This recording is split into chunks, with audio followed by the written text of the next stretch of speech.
Hello everyone. Welcome to online class of business studies.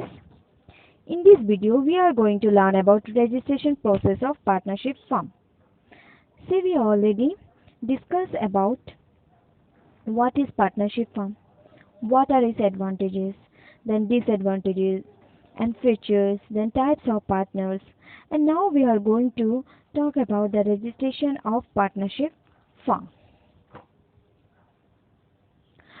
So, as per the Partnership Act 1932, it is not compulsory to register a partnership firm, and the firm doesn't have a separate legal identity.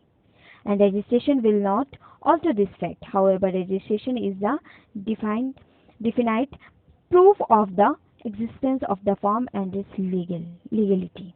That means the registration of partnership is not compulsory under the Indian Partnership Act. So it is not that much compulsory in India, but it is compulsory in other country like England. Yes, there it is very compulsory for them to register their firm under the law. So in India, there are certain privileges which are allowed to those firms which are registered. Okay, and unregistered firms are prejudiced in certain matters in comparison to registered firm. Though directly the registration of firm is not compulsory, but indirectly it is so. So to avail of certain advantages under law, the firm must be registered with the Register of Firms of the state. Then non-registered firm. No register of a firm has some real life legal consequences for the partner. Okay, and the firm itself. So it is always advisable to draw up a written partnership deed and register the firm with the Register of Firms. Then here it is, the consequences of not doing so are, that means if you will not register your firm under the law, then what are the consequences you are going to face in future? Number one, the firm cannot file legal proceeding against any third party for any situation.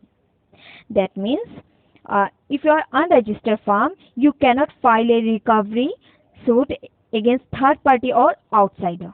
For an example, if the client has not paid his dues to the firm cannot sue him if it is unregistered. Okay, then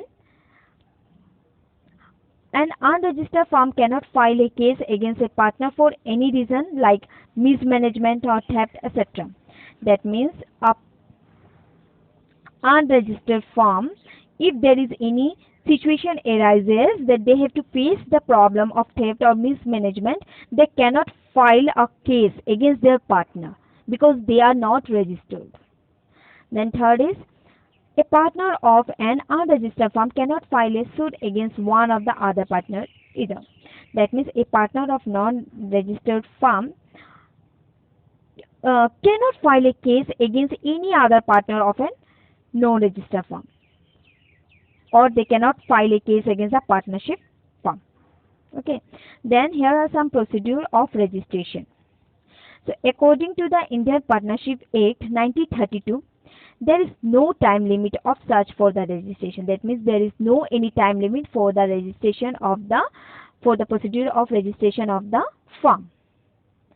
The firm can be registered on the date when it is incorporated or any such date after so. Means when you started the firm, when you are incorporated the firm, then also you can register, or you can register any time whenever you want. And the requisite fees and fines must be paid. Suppose if you are late, then you have to pay some fine or fees, whatever is charged by them. Then the procedure of such registration is as follows. Number one is, application to the Register of Firms is in the prescribed form. That means that form is called as Form A. And nowadays this facility is even available in online. By online also you can register your firm or your business.